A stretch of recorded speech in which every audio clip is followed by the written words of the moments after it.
entrevistar hoje Maria Augusta Buttendorf, que é diretora de Proteção Especial da Prefeitura de Blumenau. Ela é uma das pessoas que coordena os abrigos que recebem crianças e adolescentes que estão em situação de vulnerabilidade social. São quando pais às vezes pedem a guarda, em que a criança fica um período nesses locais, quando também a questão da violência doméstica, enfim, são vários fatores que acabam desencadeando esse tipo de situação. Hoje existem 3 abrigos em Blumenau, a gente vai falar como é que funciona cada um deles, e que abrigam hoje 23 crianças e 15 adolescentes e tem até bebês. Muito obrigado por participar aqui do site Blumenauense, dessa entrevista. E como é que funciona essa questão de como é que as famílias acabam perdendo a guarda e as crianças e adolescentes acabam sob a tutela do Estado ou, no caso, do município? Obrigada, Klaus, pelo convite, por ter vindo aqui no site. Enfim, hoje o município, como tu falasse, ele conta com 3 abrigos, um para crianças, outro para adolescentes e um para mulheres em situação de violência. E as crianças, elas são encaminhadas para o serviço de acolhimento em virtude de alguma situação de violação de direitos no ambiente familiar. Quando aquela situação de violação já extrapolou o contexto da família e não tem mais nenhuma possibilidade de estar vivendo naquele ambiente até que se trabalhe com aquela família para uma possibilidade de retorno. Então, assim, os fatos podem ser inúmeros, mas principalmente situação de violência sexual, que a gente tem bastante situação aqui no município, situação de violência doméstica, com negligência, com alguma situação bem mais grave de violência física. Temos situação também do próprio casal, muitas vezes ter um contexto ali de drogas, de não conseguirem manter uma situação de proteção para aquela criança. Então, são várias situações. Guarda irregular também acontece, quando existe uma possível adoção à brasileira, quando não é regularizado, não passa pela fila de adoção, aquela criança pode sim ser acolhida institucionalmente. O que é uma guarda brasileira? Uma guarda brasileira é quando, por exemplo, tem algum familiar que conhece uma pessoa e quer entregar aquela criança para aquela determinada pessoa, que não tem nenhum vínculo com essa família, não tem nenhum grau de parentesco e não vai burlar a fila de adoção. Porque hoje a gente tem um cadastro nacional de adoção, que funciona super bem, assim, a gente tem que respeitar essa fila de adoção. Então, a gente sempre procura dizer para as famílias, faça o caminho adequado, porque pode ser muito mais danoso tanto para a família quanto para aquela criança passar por uma guarda irregular e ter o seu filho retirado, por mais que já tenha um vínculo aí e tudo mais, ter o seu filho retirado e ele vá para um acolhimento institucional e tem esse rompimento. Hoje, quais são os casos em que mais acontecem a situação em que as crianças são levadas e acabam ficando em abrigos? A gente tem a maioria das situações de violência sexual. Violência sexual. Violência sexual, depois violência física, a questão do uso de drogas pelos pais que prejudicam ali o ambiente onde a família está inserida. Essas são as principais causas assim do que permeia o acolhimento institucional, Muitas vezes a criança, a família já convivem no ambiente, muitas vezes com uma ou mais situações dessas, que estão correndo um risco tão grande de estar naquele ambiente que tem que ser encaminhados para o serviço de acolhimento. Um detalhe que é importante é que geralmente tanto os locais quanto as crianças elas são cercadas de sigilo, justamente para que não haja aqueles que machucaram, enfim, onde houve uma situação de violência sexual acabe não encontrando, Como é que funciona isso? Realmente nunca aconteceu de, por exemplo, esses familiares acabarem encontrando ou correrem atrás? Hoje é feito todo um acompanhamento dessa família, por mais que tenha uma situação de violência que permeou aquele fato do acolhimento, A equipe técnica, que é composta por assistentes sociais e psicólogos, ela faz o acompanhamento daquela família.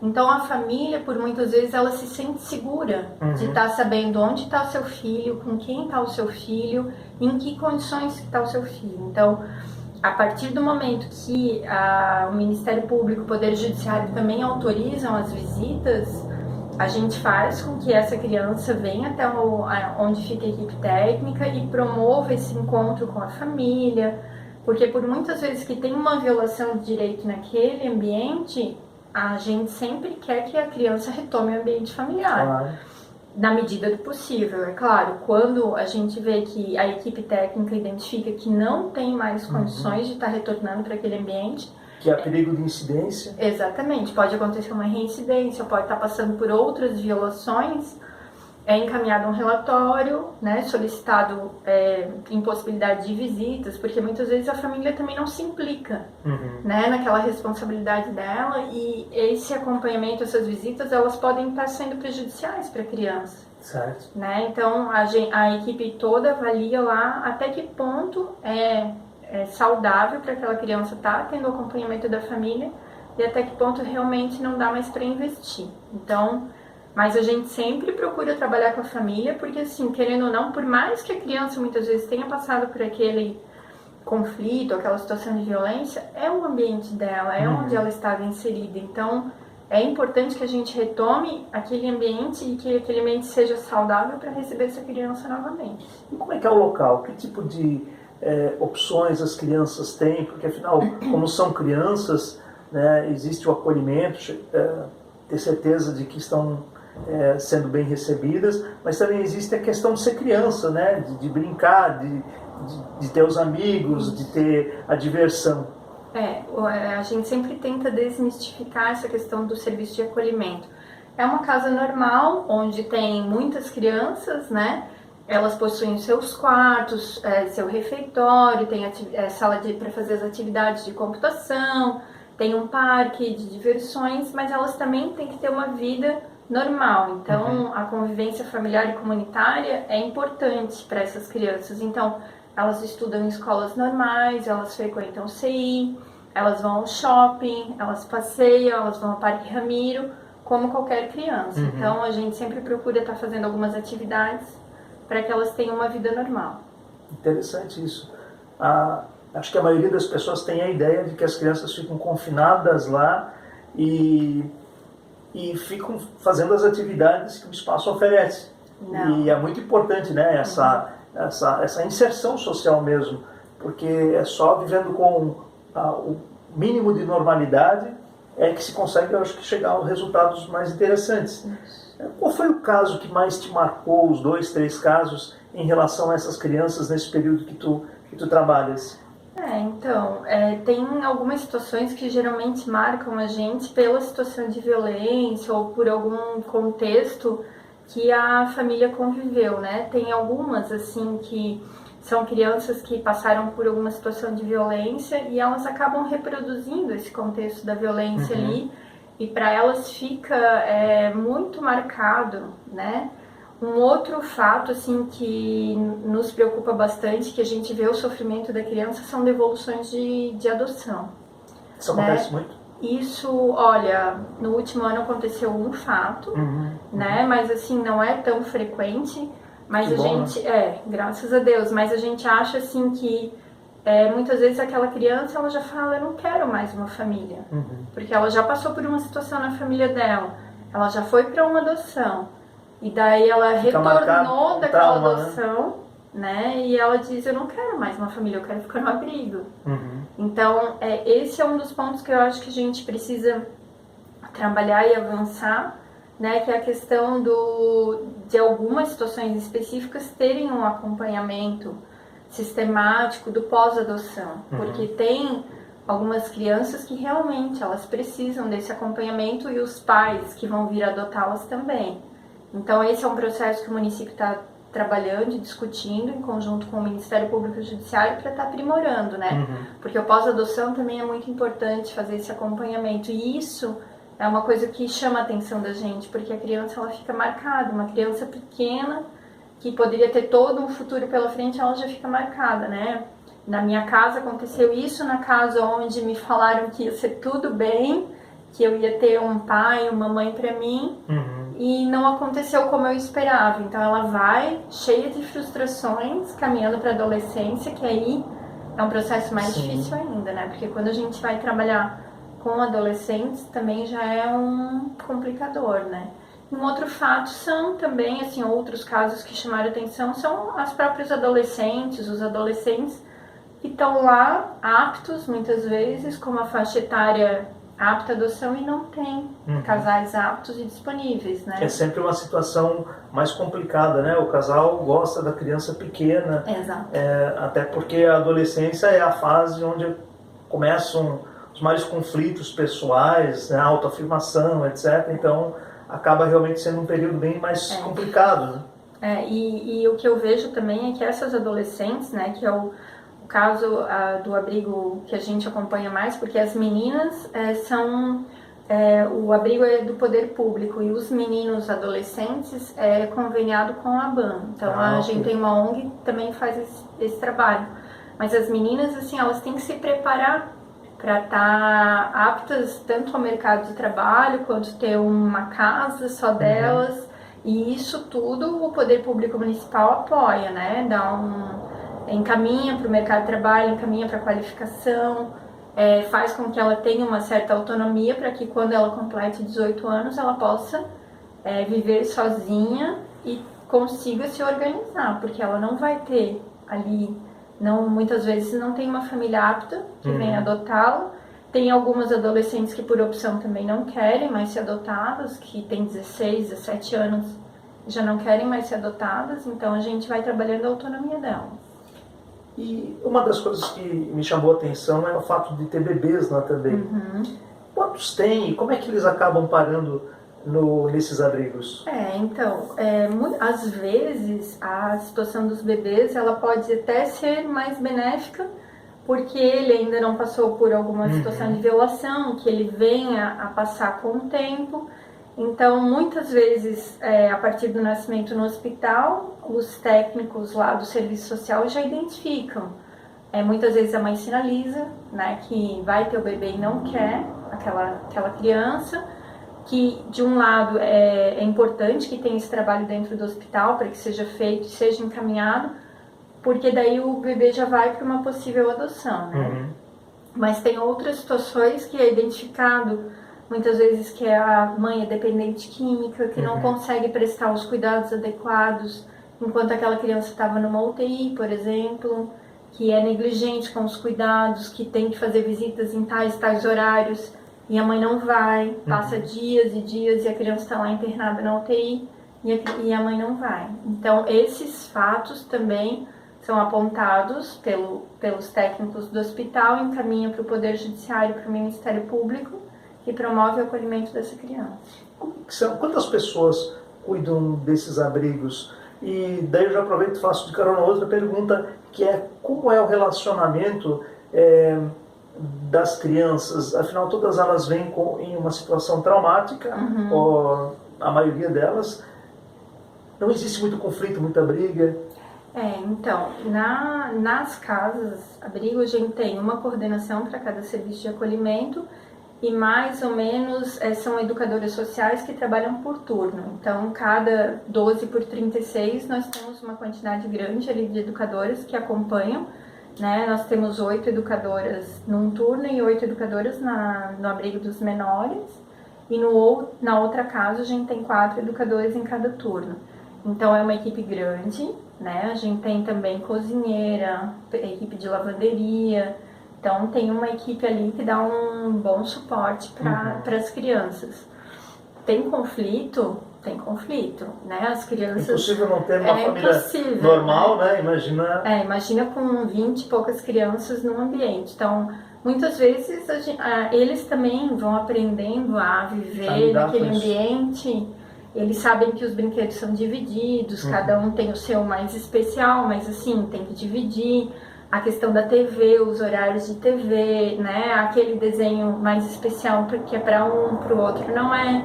Então tem que ter uma série de jogo de cintura ali, as educadoras têm que ter bastante criatividade para trabalhar com as crianças, assim, e também tem que saber que tem alguns momentos que as crianças não vão querer estar fazendo tal atividade, porque elas também estão cansadas, né? Claro. Elas também muitas vezes passaram o dia todo ou no CI ou na escola, né? Tem a questão das tarefas que a gente tem que administrar também, porque tem que fazer tarefa de 20 e poucas, né? Tem que acompanhar o cotidiano da escola, de todos esses, né? Do CI.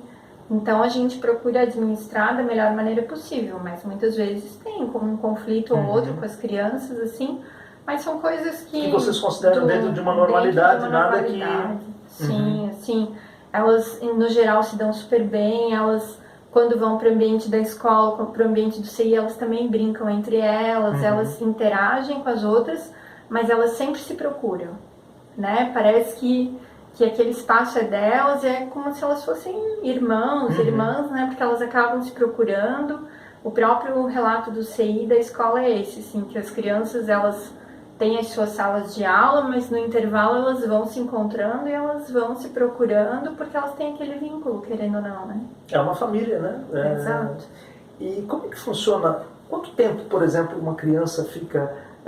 no máximo um adolescente num abrigo desses? Então, a gente tem ali crianças que já estão há bastante tempo no serviço. Por exemplo, quanto tempo? A criança que mais está no serviço de acolhimento, ela está há 2 anos, né? E a criança, tem crianças agora que entraram semana passada, né? Mas é uma média de 8 meses, mais ou menos, que a criança permanece no serviço de acolhimento. E já é um tempo ali para marcar bastante, né? Então a gente quer que o tempo que a criança passou no serviço, ou adolescente, que seja marcado por momentos positivos, né? Que ela tenha uma recordação, sim, daquele momento, que ela tem que saber, né, a história de vida dela, que fez parte da história de vida dela, aquele contexto de um acolhimento, mas que seja um momento positivo para ela.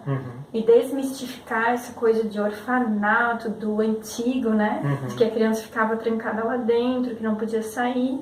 Desmistificar isso para a comunidade e saber que a criança tem sim uma vida normal, que ela estuda, que ela brinca como qualquer outra criança. Existem muitos colaboradores, pessoas que vêm se doar, né, para aquelas crianças?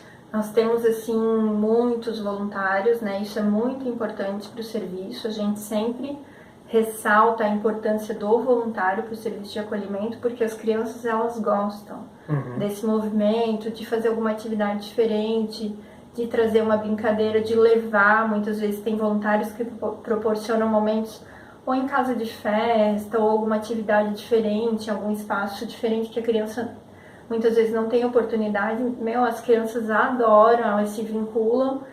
A gente sempre pede que esse voluntário ele tenha um projeto, né? Tenha um porquê de estar indo lá, tem uma periodicidade, porque a criança ela vai cobrar o retorno daquele voluntário no serviço de acolhimento, ela vai querer saber como é que tá, na primeira, na segunda, na terceira vez ela já vai saber o nome, já vai querer saber quando ele vai voltar lá. Então é muito importante pra gente isso. Hoje a gente tem alguns voluntários fixos que fazem os aniversários das crianças, né? Que legal. Então, toda vez a gente passa o calendário, tem aniversário da criança, eles vêm, trazem, fazem uma atividade diferente. Sempre tem as comemorações dentro do abrigo, né? Eles comemoram com os outros amigos e tal, enfim, que estão ali. Então, tem inúmeras atividades. Tem voluntários que levam piscina de bolinha, cama elástica, ou que querem fazer algum outro passeio diferente com as crianças, a gente sempre organiza, sempre trabalha. E tem aquele voluntário financeiro, muitas vezes ele quer, né, quer ajudar, não sabe como. Então a gente tem algumas questões que às vezes a criança precisa, mais específica. Então a gente tem essa listagem, tem os voluntários que sempre auxiliam de alguma maneira. Quem quiser ajudar de alguma forma, colaborar, como é que faz? Pode entrar em contato lá na Secretaria mesmo de Desenvolvimento Social, no telefone 3381-6641. Pode estar conversando com a nossa gerente, que é a Ana, né? Ela que faz todas as entrevistas com os voluntários, conversa, tem um termo, né, de voluntariado, onde eles assinam, tem algumas responsabilidades da questão da não publicização das imagens das crianças, da privacidade, do respeito, né, de algumas situações em específico, mas assim, nada diferente do normal de um termo de voluntariado de outras entidades. E, né, ter muita boa vontade aí para estar participando. Que legal. É um trabalho realmente fascinante. Quando a gente percebe o bem que faz para as crianças, e cada um teve a sua infância e sabe o quanto é importante a gente ser feliz num dos períodos que, queira ou não queira, mas é um dos melhores períodos da nossa vida, né? Onde a gente brinca, onde a gente faz tudo aquilo que depois como adulto não vai fazer. E a gente cansa de ver palestras, volta a ser um pouco criança, volta a se soltar um pouco mais, né? E é lá que a gente aprendeu e como adultos desaprendeu a ser feliz. Maria, para encerrar aqui a nossa entrevista, na questão das mulheres que são abrigadas, geralmente é por violência e a questão também de violência sexual? A situação das mulheres, ela é um pouco diferente o fluxo, né? A partir do momento que tiver uma situação de violência doméstica, que a mulher tiver se sentindo vítima daquela situação, estiver correndo um risco, ela necessariamente precisa estar fazendo um boletim de ocorrência na Delegacia da Mulher, e da própria Delegacia da Mulher ela já é encaminhada para o serviço de acolhimento da Casa Elisa. Então, tem algumas mulheres que não querem ainda fazer o boletim de ocorrência, que não estão se sentindo tão seguras. Aí elas devem procurar o CREAS, que é o Centro de Referência Especializado de Assistência Social. Mas que é diferente do CRAS, para as pessoas não confundirem. Isso, é diferente do CRAS, que trabalha mais na proteção social básica. O CREAS já trabalha numa violação de direito instalada. Então a gente tem 2 CREAS no município, né, que está também à disposição para atender qualquer tipo de situação de violência doméstica, enfim. A partir do momento que a mulher já está decidida que ela quer fazer o boletim de ocorrência, mas ela não se sente segura para aquilo, ela pode ser encaminhada sim para uma casa-abrigo, onde ela vai estar sendo encaminhada. Essa sim funciona num ambiente sigiloso, as mulheres ficam na casa, né? E elas podem ser encaminhadas com os seus filhos, tá? Então elas podem estar lá em segurança. Muitas vezes essas mulheres, elas dependem financeiramente de seus companheiros, elas têm uma dificuldade para estar rompendo com esse ciclo. Então, nesse sentido, a política de assistência social dá todo o suporte para ela, para que ela rompa com esse ciclo de violência, que ela tente buscar uma autonomia, para que ela consiga sair dessa situação que ela está passando. São situações que a gente nem imagina, né, do que acontece, como acontece na cidade. Parabéns para o trabalho de vocês. Obrigada. E a gente deseja que cada vez tenham menos lá. É verdade. No sentido de que diminua, né, de que haja menos violência, mas quando acontece, pelo menos Blumenau tem um local onde as crianças são abrigadas, onde existe todo um trabalho. E também aproveito para estender o parabéns a toda a equipe e aos voluntários que fazem isso de coração, né, como todos eu imagino, porque eu acredito que para vocês deve ser uma missão, né, poder trazer alegria para essas crianças que já tanto sofreram. E a gente deseja assim que possa continuar fazendo esse trabalho, que cada vez vocês possam se sentir mais motivadas. Obrigada, eu quero agradecer também a oportunidade, Cláudia, de estar falando aqui sobre os serviços, né? Porque muitas vezes a comunidade ela não tem clareza de todos os serviços que a Prefeitura de Blumenau tem, de todos esses serviços voltados à população. Então, caso tenha alguma situação, né, de mulher em situação de violência, que esteja passando por alguma dessas situações, podem procurar a Secretaria de Desenvolvimento Social. Nesse mesmo telefone, podem estar telefonando para o 33816641 ou 33816609, tá? Tirando suas dúvidas, suas informações, né? Agradecer também todos os voluntários, toda a equipe técnica que trabalha com os serviços de acolhimento, porque é um trabalho muito pesado, né? Uma demanda muito pesada, muito densa, né? Que muitas vezes a gente tem que sair de lá, deixar os problemas lá, né? Deixar toda essa situação lá, porque a gente também tem uma vida em casa. Então, tem que separar um pouco as coisas, porque é uma demanda muito pesada mesmo. Legal. Pessoal, agradeço a vocês por estarem conosco até agora. Nós voltamos com mais uma entrevista.